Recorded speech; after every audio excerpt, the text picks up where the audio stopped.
Jamila Jamila ninde bakubwiye kujya wakira abashitsi muri runo reba iyi myanda iba yuzuye mu mbuga hanga reba iyi myeyo ibiri hasangaha ngurimo kwakira abashitsi mu gikari ni hakubuye ya myenda ndi wayifuza ibintu byose nagusigiye hana kimwe wigeze ukora n'abana nibigeze unabakara cyane kuba muri runo ukarya ukabagusa ukabama tukamwibyaye ukarya imigati none si by'abana mama njyewe ngiye kukumbona naza no muri ndabakira ibyo kunari kwereka bakazagara bonyine nta gukubura ya myenda mu gikari utegeze mama waje abana ukigeze ubakwita bakarabya njyewe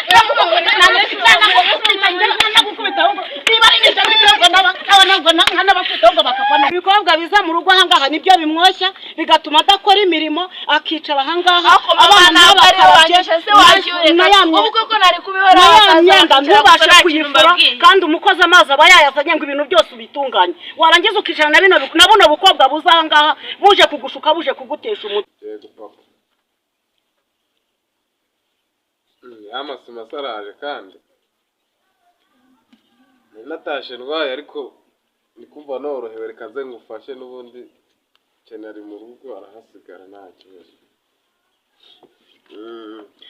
Sawa reka nze ariko mama wa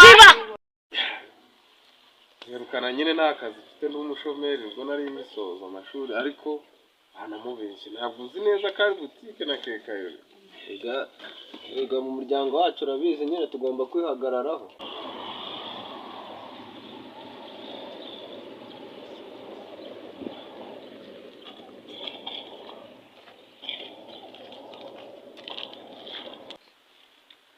Sky we Sky akira ndaba ariyo biko ryamye ko nabyutse none nkuye mu bito ariko se sha